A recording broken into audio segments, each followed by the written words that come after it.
We're now joined by the Shadowboxers. Please introduce yourselves. Scott, Adam, Matt. We are here. We're ready to rock this. Now, tell us what individual instruments, what you guys do in the band and in the recording or writing process. Okay, I'm Scott. I play guitar, I play synth, and sing in the band. This is Adam. I play guitar and sing in the band. This is Matt. I play keyboard, I sing in the band, and I'm an aspiring pan flute player. Awesome. You can never have enough instruments. Right. Yeah. Going back, if you guys could each kind of talk about who your biggest influences were, or what point in your life really drew you to want to commit to, a life in music. I think that one of the first artists, we met in college, so we had, of course, by that time, we were 18, had all developed our own influences, a lot of overlap. Michael Jackson, Stevie Wonder, Paul Simon, Earth, Wind & Fire, these type artists. But I think one of the artists that really bonded us when we first met was D'Angelo. And then when you derive that back, that's Prince. And I think those artists really helped us sort of decide, not even decide, it just sort of helped us form a basis of sort of the Venn diagram of our sound, what really fires us up and what aren't people really doing. So I think we sort of steered the ship for that initially. And also, since we have so many influences, there's the folk element and the rock element of sort of Fleetwood Mac and also Crosby, Stills and Nash, seeing that we are a harmony band as well. So there's sort of, and the Beatles, so there's that element in there as well. But we sort of steer the ship for soul and just sort of let it go where it goes. That was Scott talking, by the way. Sure. And then this is Matt. And then, in terms of when we decided we wanted to do music, I think there was a point in sophomore year of college where we were all sort of, finding our majors, and friends were starting to go to career counseling. And I know for me personally, I was taking a bunch of psych classes, and I realized I hated it. And there were so many signs, all these serendipitous moments that kept pointing towards the music that we were doing that led up to us finding a manager junior year. And at that point, we were like, okay, if we're good enough to get a manager, we should try this. We've been lucky that we never had to take any major leaps in this band. We struck something when we first met. We put our voices together and our songs together, and it felt really good, and we just really kept at it, and here we are. We've never had to have any huge conversations about. We've never had the momentum slow enough that we've really had to think about stopping the band. It's just really been moving and growing and keeping us. Keeping something on our plate. Well, I love the hybrid of influences, because I always say there's only really two kinds of music that moves you and music that doesn't. And to combine the best of all that, the folk, the rock, the pop, the soul, the R&B, all these musics, really gives you an opportunity to not only blend the best, but create something, more unique and certainly yourself. Now, I know, obviously, as the business has changed, obviously with the advent of the Internet, and now with YouTube, gave you guys a boost. I understand you did a cover of a Justin Timberlake song that really took off and eventually led to Justin discovering and wanting to work with you guys. Talk about, what that process was like. Were you just innocently making covers, for YouTube, or did you have any kind of, plan in mind? It's a good question, because we were actually kind of at maybe the lowest point we'd been at as a band. This is Adam talking. We had toured for like 3 straight years right out of college. We were opening for and the backing band for the Indigo Girls, which was an amazing experience, but, we were really ready to sort of, stop doing that and really focus on our stuff and what we wanted to do. And we put out a album that, was a bit rushed, and the process was, not what we wanted it to be. And the music wasn't going anywhere, and we were at a real low point, and we just wanted to do something that would reach our fans and maybe attract new fans. So we started doing these cover videos that were not like your typical like top 40 song of the moment that we covered to try to get views. It was like just what we were into, which was all over the place and not commercially probably the best idea. But we, and 2020 had just come out, and Push Your Leg Girl was a song on there that we just absolutely loved. We covered it, put it up, didn't really think much of it. The most views we'd had on a YouTube video at that point was like 600. And then we were playing a show in Nashville, and he somehow saw it, tweeted about it, and then reached out to us privately, and we've been working together for almost 3 years now. I think that the cover series, like Adam was saying, is kind of a good representation of us as a band. We're widely diverse in what we like and are influenced by. We are not driven by the thing of the moment. We are not going to cover Despacito. We might. We actually are working on great song. We like the Fonz, it's huge. Huge influence of us. Daddy Yankee is a huge influence. I think we covered Push Your Love Girl. That's correct. But the month before that, I think was the Paul Simon song, So Crazy After All These Years. And the month before that was, I think, Helplessly Hoping or something like that from Crosby, Stills and Nash. And then several months after that was a song called Super Rich Kids by Frank Ocean. And then months down the line, it was Tame Impala, a song called Feels Like We Only Go Backwards. It was songs that we loved, and and then we made them our own. And if they appealed to people, they appealed to people, but it was just something to sort of scratch our creative itch, because we weren't putting anything out.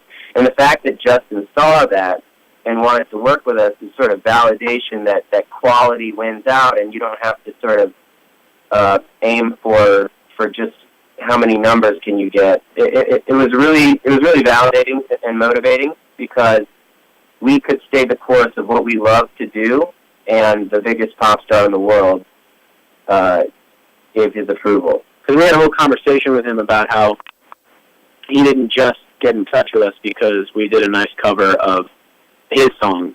He said he was impressed, but then he was really impressed after he saw that we were covering Paul Simon and that we were covering Haim, and that we were showing all of those influences that Scott just said. So, yeah, it was really validating. Yeah, no, I know it's humbling that someone like that would take an interest in what you're doing, and obviously there's nothing but knowledge and inspiration you can gain, from that. I always feel that, of course, more pop-oriented music like you're making is really tough, because the major labels are only focused on a few, pop artists, and it doesn't seem like in the future they're moving towards more risk-taking or more development of that. They're becoming more and more these catalog companies. So to be able to be nurtured by someone like that within the system is a real blessing. I know there's a lot of, great independent pop artists out there making music, whether it be on YouTube or in their apartments or basements, and, it's a very difficult process for them. I know we just did a story recently on a new platform a pop series called Wanna Party, where they're helping, young independent artists, get their music out there. And I know, traditionally it's always been top 40 radio, and of course back in the day it was MTV, but now it seems like through online and social media and different ways, there's more ways for, more pop, more mainstream-oriented artists to actually break through. They're not the flavor of the month or the hipster, kind of thing that's going to get all the critics acclaim. But talk about the challenge of being an independent pop artist, trying to break through in a business like this. I mean, what's crazy is that even with the support of somebody like Timberlake, we're all still trying to, there's no magic button. There's no magic button. And the three of us still have to work really hard and have had to work really hard for the last 3 years at figuring out our identity, musically, visually, just the whole aesthetic. Nobody was going to hold our hand through that. I think to Justin's credit, he really wanted us to figure all that out organically. Mm-hmm. And while that was frustrating at times because we were, we're eager and we're ready to go and we desperately want to put music out. But now having gone through that process and finally figured out who we are as artists and, having to write 120 songs to figure that out, like we were a different band 60 songs ago. And I think we finally found something through that process of working every single day, writing every day, touring, playing these songs, seeing how people respond. We've been able to distill it down into who we really are. And I think to answer your question about the industry, like we've kind of just ignored it in a big way while we figured that out. And now we feel confident enough that if we can release this music and it can reach people's ears, that they will share it because it's we think it's really good.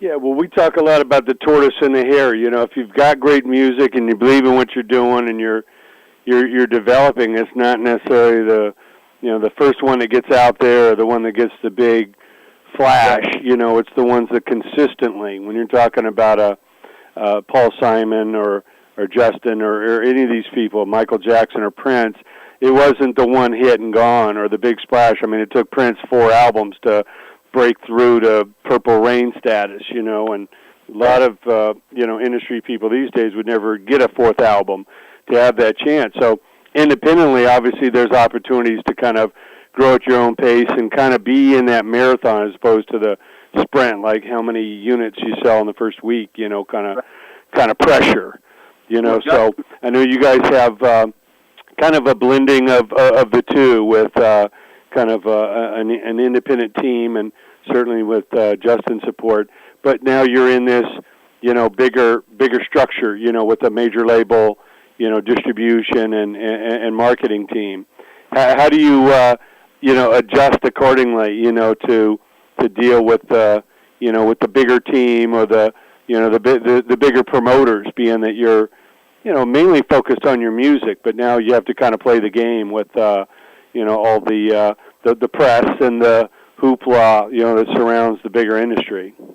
I think the key for us has been that we have kept the doors closed as long as possible, and Justin has helped us develop our sound so that it is as us as we can possibly make it without any outside label opinions.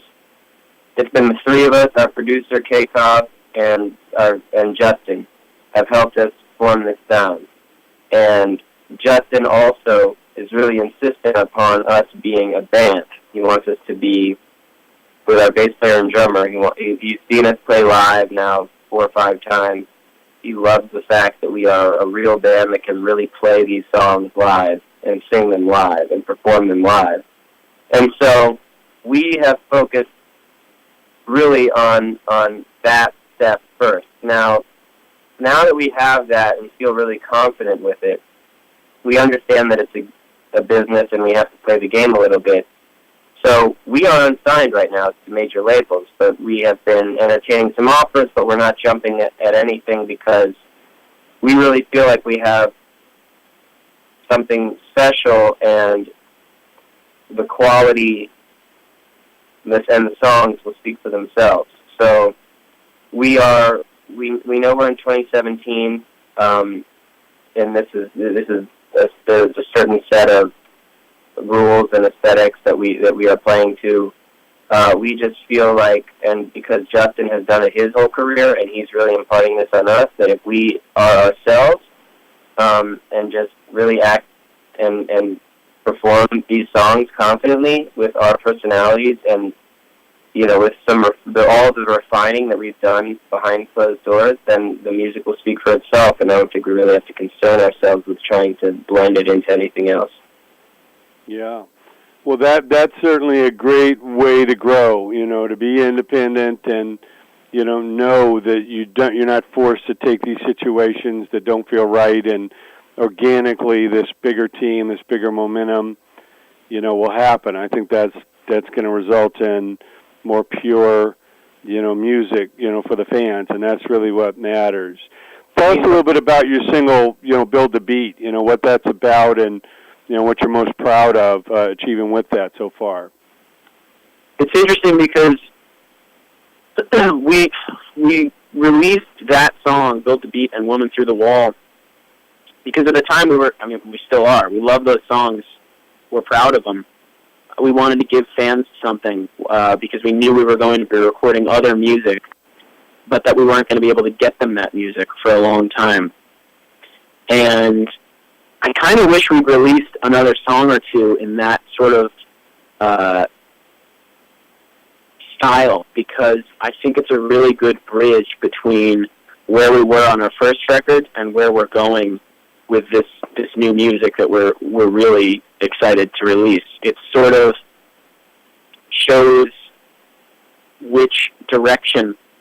It's sort of like the first album we released was as Scott said before, or Adam, I can't remember who talked about the album, was sort of a mishmash of all of our influences. And then Woman Through the Wall and Built the Beat, you can hear, like, okay, they've chosen a path to go down. And it's a path that's sort of looking backwards influentially. It's based heavily on, Prince and the sounds of MJ, and the new music is looking forwards and trying to advance the genre, but still keeping those sounds and those influences in mind. So I think putting Build the Beat out was important because we love that song, and at the end of the day, it's still going to make a lot of sense in the timeline of our music. It's a perfect appetizer to the entree we're going to serve. Yeah. Mm-hmm. That's beautiful stuff. Well, I know you guys are embarking on your most ambitious tour ever, and you're coming to L.A. Saturday, September 16th, the world-famous El Rey Theater on Wilshire Boulevard. Tell us about this tour and what you can be most excited about coming out to see you guys. We're super excited about this tour. It's the first time in maybe 4 or 5 years that we've really done a full-on headlining club tour. And I think especially we're gonna get to play a lot of the material that we recorded in June, which we're really excited to see how people respond, and also we're just pumped to play these songs because we feel it's the best stuff we've ever done. But coming to LA will be amazing. We've been coming out to LA consistently now for 3 years or so, and started at the Hotel Cafe, and then last time we were at the Viper Room, like 5 years ago. But our last show there was at the Troubadour, which was sold out, and one of our favorite shows maybe in our history as a band. The crowd was unreal, and that venue's great, and we've heard amazing things about the El Rey. So it should just be El Rey, by the way. Yeah. I was going to say it's a double dog. Sure. Well, yeah, of course, the Troubadour, that's where Elton John played his, breakthrough performance here in America, and Springsteen, and so many singer-songwriters, over the years. It's fitting, but now to step it up, like I say, Wilshire Boulevard, and take it to a whole nother level. We're very excited to have you guys out on tour. Spread the word. We're going to be telling everybody about the shows, the tour, and keep everybody in touch with the music. Is there any closing thought that you can leave with the listeners? Why they need to follow the Shadowboxers and stay in touch for more? They need to follow the Shadowboxers because we've got a lot of really exciting things coming through the pipeline, and we are going to play some of the new songs that we think are worth the wait on the 16th of the El Rey. People need to come out and hear what's going to be the new wave of Shadowboxers music. Beautiful. Thanks so much for joining us, guys. We'll see you at the El Rey. That's right. Thank you. All right. Thank you. We're the Shadowboxers. You got indie power. We're the Shadowboxers, and we want to party.